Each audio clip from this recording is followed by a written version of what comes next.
पुण्यश्लोक अहिल्यादेवी होळकर उत्सव समिती शेलू यांच्या वतीने राजमाता अहिल्यादेवी होळकर यांची 301वी जयंती काल शेलू नेरळ येथील शिवसृष्टी पार्क येथे अत्यंत मोठ्या उत्साहात साजरी करण्यात आली। या सोहळ्याला हजारो समाज बांधवांनी हजेरी लावली होती।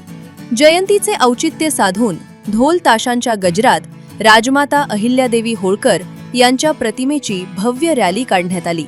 त्यानंतर मान्यवरांच्या हस्ते प्रतिमेचे पूजन करून मुख्य कार्यक्रमाची सुरुवात झाली।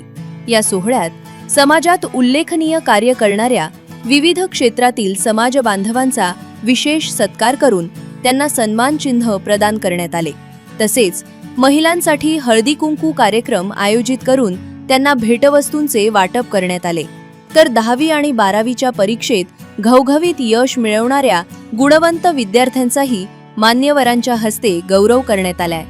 सोहळ्याला उद्योगपती शिवा शेठ, PSI श्रीरंग किसवे, बाळूमामा देवस्थान ट्रस्टचे अध्यक्ष बबन खरात, ऑल इंडिया धनगर समाज महासंघाचे कोकण संपर्क प्रमुख रामचंद्र नाना पुकळे, उत्सव समितीचे अध्यक्ष आनंदराव कचरे, रासपचे भगवान ढेबे आणि रायगड जिल्हाध्यक्ष शिवाजी तात्या दातीर यांच्यासह अनंत हिरवे, प्राध्यापक नाचणसर, अक्षय चोपडे, सचिन पारखे आणि अनेक प्रमुख पदाधिकारी व समाज बांधव मोठ्या संख्येने उपस्थित होते।